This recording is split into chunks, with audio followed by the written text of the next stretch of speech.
मेदिनी राय के ऊपर, क्योंकि आप सभी को पता है दोस्तों, याद रखना, मेदिनी राय जो था चंदेरी का शासक था।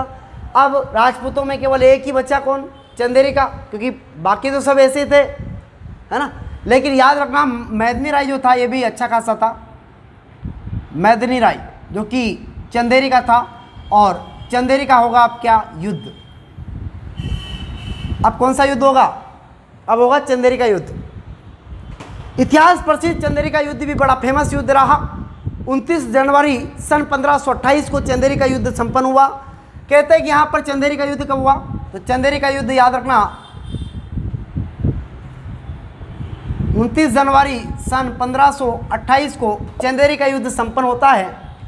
चंदेरी का युद्ध हुआ था, एक तरफ था आपका मेदिनी राय, वो मेदिनी राय नहीं है, वो ख्वाजा अलग है, ये मेदिनी राय अलग, ये मेदिनी राय अलग, ये मेदिनी राय। और एक तरफ आपका बाबर, हाँ जो राणा सांगा के साथ था ना, वही है, राणा सांगा के साथ था, मैंने आपको बताया था अभी। और एक मेदिनी राय जो बयाना का युद्ध में था तो बाबर का सेनापति था, वो अलग है, वो ख्वाजा है, ये मेदिनी राय है। चंदेरी का युद्ध होता है 29 जनवरी 1528 को। अब क्या होता है दोस्तों, ध्यान देना, कहते हैं कि बाबर ने यहाँ पर भी तोपों का प्रयोग करवाया, और बाबर तोपों का प्रयोग करवाता है यहाँ पर मेदिनी राय की सेना के ऊपर। अब मेदिनी राय की तो बेचारे कम सेना थी। कहते हैं कि बाबर यहाँ पर इतना भयंकर विनाश करता है, और बाबर ने सारे राजपूत सैनिकों के सिर काट दिए, और सिर काट कर कहते हैं कि यहाँ पर इसने दीवार चुनवा दी थी।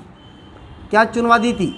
दीवार चुनवा दी थी सिरों से काट काट। और यहीं पर होता है बाबर के समय यहाँ पर एक रानियों ने जो है जौहर भी किया था। कहते हैं कि 800 रानियों ने यहाँ पर जौहर किया था। आगे ध्यान देना दोस्तों, ये आपका चंदेरी का युद्ध। चंदेरी का युद्ध में ज़्यादा कुछ भी याद रखना है, बस ये याद रखना है कि यहाँ पर मेदिनी राय हार जाता है, तोपों का प्रयोग होता है। मध्य प्रदेश में पहली बार तोपों का प्रयोग यहीं हुआ था। इसके बाद में आप ध्यान देना, सिर काट दिए थे, दीवार चुनवा दी थी, बात खत्म हो गई। अब ध्यान देना आगे, चंदेरी के युद्ध के पश्चात में बाबर धीरे धीरे अपने युद्ध को और अपने, क्योंकि अपने आप पे गर्व होता जा रहा था बाबर को, एक के बाद एक, बैक टू बैक बाबर तो सारी लड़ाइयाँ जीत रहा है, बैक टू बैक। जिस प्रकार भारत ने पाकिस्तान से युद्ध जीते हैं वैसे ही बाबर जीतता आ रहा है, देखो आप। अब ध्यान देना दोस्तों, आगे क्या होता है, कहानी सुनना बड़े ध्यान से। अब एक और युद्ध होगा, अब डायरेक्ट युद्ध होगा घाघरा का। कौन सा युद्ध होगा? अब घाघरा का युद्ध होगा। वो घाघरा कौन सा वाला घाघरा? ये घाघरा एक नदी है रे भैया, याद रखना। हाँ, पता चला आप कुछ और समझो, ये घाघरा और नहीं है, घाघरा एक नदी। तो कहते हैं कि अब याद होगा, याद रखना कौन सा युद्ध होगा। अब युद्ध होगा घाघरा का युद्ध, घाघरा का युद्ध। और घाघरा एक नदी है, याद रखना। ध्यान दीजिएगा दोस्तों, घाघरा का जो युद्ध हुआ था, ये घाघरा का युद्ध हुआ था कब? तो 1529 के अंदर घाघरा का युद्ध होता है, और ये मई में होता है। कब होता है? मई में होता, लगभग 6 मई को हुआ था। 6 मई 1529 को घाघरा का युद्ध होता है। ये घाघरा का युद्ध दो व्यक्तियों के बीच में हुआ था। एक तो हुआ था अफगानों के बीच में, अफगान के बीच में, और इधर आपका बाबर है। और याद रखिएगा, इसके बाद में इसी के साथ में एक और था बंगाल का उस समय गवर्नर या बंगाल का शासक बोल तो आप, नुसरत शाह। कहते हैं कि अफगान और बाबर के बीच में जब युद्ध हो रहा था तो एक तरफ इनके साथ में, अफगानों के साथ में कौन था? नुसरत शाह था। और ये युद्ध हुआ था 6 मई 1529 को। अफगानों और इधर इसके साथ में, ये दोनों साथ में थे। कहते हैं कि बाद में देखते ही देखते, याद रखना, यहाँ पर नुसरत शाह मामला बदल लेता है और ये चला जाता है किधर? बाबर की साइड। और बाबर की साइड जब चला जाता है तो देखते देखते नज़ारा बदल जाता है। यह युद्ध आधा जल में हुआ था और आधा हुआ था स्थल में। तो जल प्लस स्थल वाला युद्ध कौन सा है? आपका घाघरा का युद्ध था। यानी कि पानी में लड़ा गया था आधा, और आधा थल में लड़ा गया था। तो जल और थल वाला युद्ध कौन सा? आपका घाघरा युद्ध, क्योंकि नदी में था। तो याद रखिएगा।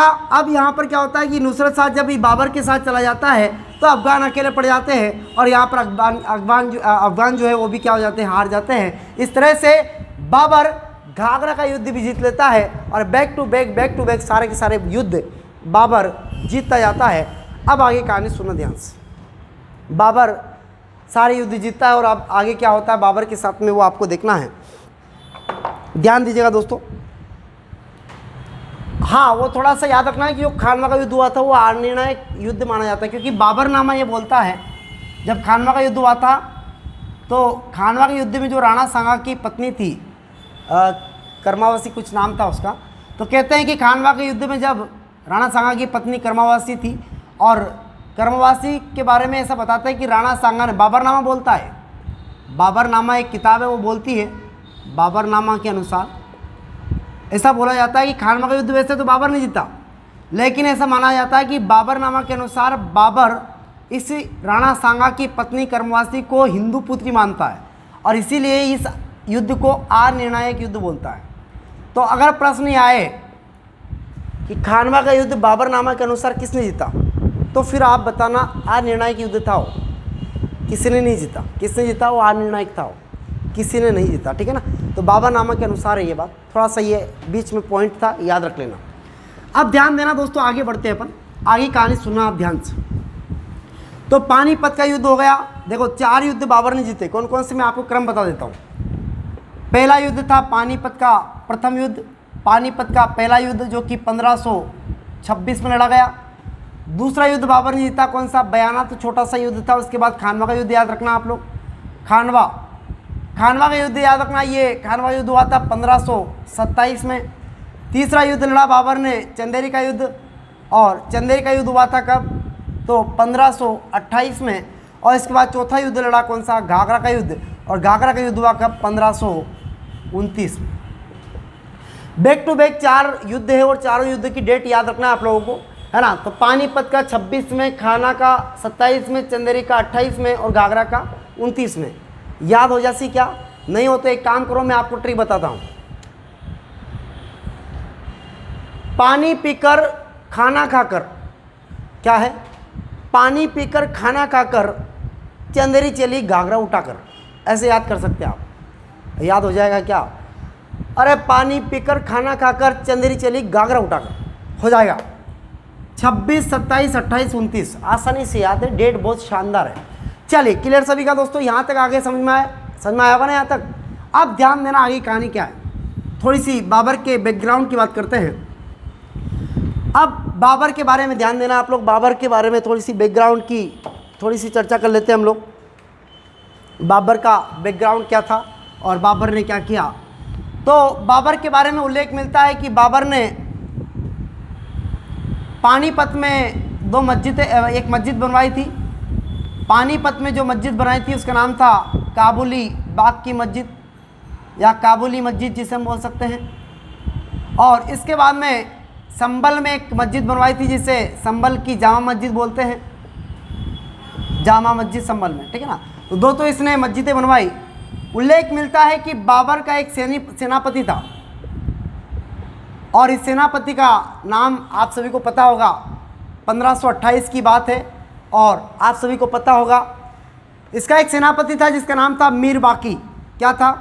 बाबर का एक सेनापति था मीर बाकी, और इसी मीर बाकी ने 1528 में यहाँ पर अयोध्या के अंदर, यहाँ पर पहले राम मंदिर हुआ करता था, और इस राम मंदिर को तुड़वा कर इसने यहाँ पर बनवाई थी क्या? बाबरी मस्जिद।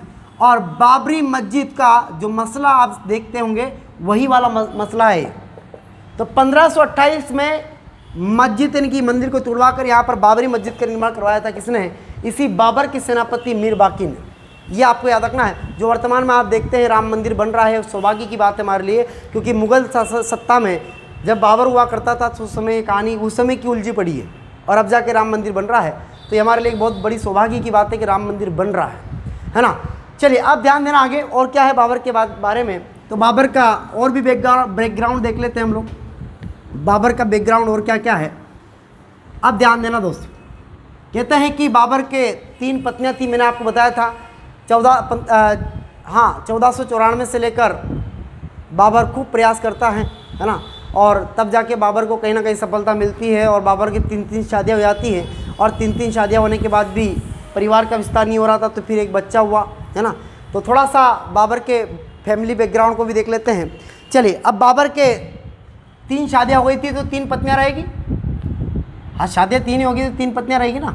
हाँ, तो बाबर के 3 पत्नियाँ थी, देखो 3 पत्नियां में पहली पत्नी का नाम था माही बेगम। पहली पत्नी कौन सी? माही बेगम। दूसरी पत्नी का नाम था गुलरुख बेगम। गुलरुख बेगम। और एक और पत्नी थी इसकी जिसका नाम था दिलदार बेगम। वाह, ये नाम तो आप कभी नहीं भूलोगे, मुझे पता है, दिलदार, क्योंकि नाम ही ऐसा ही है। हाँ, ये नाम तो आप कभी नहीं भूलोगे। अब बाबर के 3-3 शादियाँ हैं, बाबर की 3-3 पत्नियाँ हैं, है ना। यहाँ तो लोगों को एक एक में ही पसीना छूट जाता है, भाई साहब 3-3 रख रहे हैं, है ना। तो बहुत बड़ी बात है। और भाई साहब उधर हुमायूं भी कम नहीं पड़ेगा, हुमायूं इसका बेटा, बाप नंबरी, बेटा 10 नंबरी।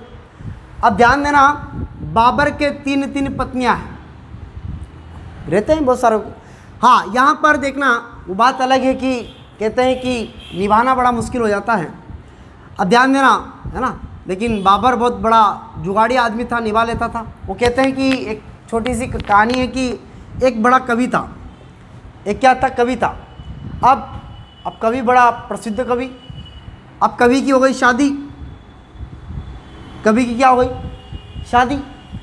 अब शादी जब हुई तो सुहाग रात के दिन कवि अपनी जो है भावनाओं को प्रकट करता हुआ बोलता है।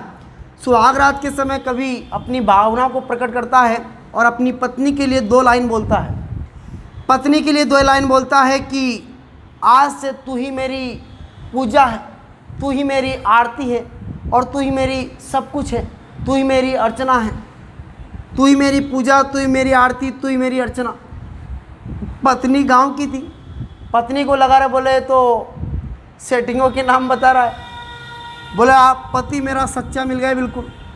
तो पत्नी ने सोचा, बोले ये सारी बता रहा है तो क्यों ना मैं भी सच्ची सच्ची बात बोल दूं। तो पत्नी भी बोलती है कि तुम ही मेरे गांव के रमेश, तुम ही मेरे गांव के महेश, तुम ही मेरे सब कुछ हो। तब उल्लेख मिलता है कवि के होश उड़ गए। कवि ने बोला रहे, बोले आज से शादी कैंसिल। कहते हैं कि बाद में खूब लड़ाई झगड़े हुए दोनों। तो ऐसा भी हो जाता है कभी कभी। ध्यान देना। आप देखो दोस्तों, ये तो छोटी सी मजाक वाली बात हो गई। आगे बढ़ते हैं। माही बेगम का एक बेटा था जिसका नाम था हुमायूं, जो कि हुमायूं जो जन्म लेगा ना, हुमायूं वो इसी से लेगा। माही बेगम का बेटा था हुमायूं। हिमायूं हो गया है तो नाम ही ऐसे क्या करें, हुमायूं। तो माही बेगम का बेटा है कौन? हुमायूं। ध्यान देना, गुलरुख बेगम और दिलदार बेगम ये तो 2 थे। अब बाबर सबसे ज़्यादा प्रेम किसको करेगा? किसको करेगा? कहते हैं कि जो नई नई आती है उसी को प्रेम करते ज़्यादा। जो पुरानी हो गई तो कहते हैं कि मिल जाए तो सोना है और ना मिले तो मिट्टी है ना। तो कहते हैं कि जब तक नहीं मिलता है तब तक हमें प्यारा लगता है, और मिल जाने के बाद तो स्टार्टिंग वाली तो पुरानी हो जाती है, जो नई नई आई है उससे ज़्यादा प्रेम करेगा। तो दिलदार से ज़्यादा दिल लगाता था बाबर, और इसीलिए नाम भी दिलदार था उसका, है ना। तो कहते हैं कि बाबर को सबसे ज़्यादा प्रेम किससे था? दिलदार बेगम से था। और दिलदार बेगम के लिए बहुत कुछ किया इसने। बाबर ने दिलदार बेगम के लिए आगरा में एक बाग बनवाता है, नूरे बाग। और नूरे बाग बनवाता है कहाँ पर? आगरा में, जिसे वर्तमान में आम बाग के नाम से भी जाना जाता है। ध्यान दीजिएगा, नूरे बाग का निर्माण करवाता है बाबर दिलदार बेगम के लिए, है ना। दिलदार बेगम ने भी गाना गा दिया होगा कि मिस्री रारा बाग लगा दे बलमा, ये नीम की निमोलिया बड़ी कड़वी लगे, है ना। गाना कौन सा गाया दिलदार बेगम ने? कि मिस्री रारा बाग लगा दे बलमा, नीम की निमोलिया कड़वी लगे। तब कहते हैं कि यहाँ पर बाबर बनवाता है क्या? इसके लिए बाग बनवाते हैं, और आगरा में, जिसे वर्तमान में नूरे बाग को ही क्या बोलते हैं? आम बाग बोला जाता है। ठीक है, अब ध्यान दीजिएगा दोस्तों, माही बेगम, गुलरुख बेगम, ये 3 इसकी पत्नियां थी। हुमायूं किसका बेटा था? माही बेगम का। और गुलरुख बेगम बीच वाली थी, बेचारी मीडियम, है ना। उसको ना तो ज़्यादा प्रेम ना कम प्रेम। सबसे ज़्यादा प्रेम किसको मिला? दिलदार बेगम को मिला। आगे बढ़ते हैं। यहाँ तक, हाँ, ये ज्यामितीय आकार का बाग था। ये थोड़ा सा याद रखना, आम बाग जिसे हम बोलते हैं। तो आम बाग जो है वो किस प्रकार का है? ज्यामितीय आकार का बाग बना है, और ये थोड़ा सा आपको याद रखना है। ज्यामितीय आकार का बाग था आम बाग, जो कि दिलदार बेगम के लिए बनाया था। अब ध्यान देना आप लोग, बाबर की अब होगी क्या? 1530 में बाबर की तबीयत खराब होती है और बाबर की हो जाती है क्या? मृत्यु। कहते हैं कि बाबर को यहीं पर आगरा में इसी बाग के अंदर दफनाया जाता है, और कुछ समय के लिए यहाँ पर इसको दफनाया जाता है और दफनाने के पश्चात बाद में इसे काबुल ले जाया जाता है और काबुल में ही इसका बनाया जाता है क्या, मकबरा। तो इसका मकबरा कहाँ पर है, काबुल में है। ठीक है दोस्तों, तो ये आपका बाबर वाला पार्ट ख़त्म हो गया है। अगला हमारा जो टॉपिक रहेगा हुमायूं रहेगा। हुमायूं का और भी दिलचस्प मामला है, हुमायूं की जो कथा है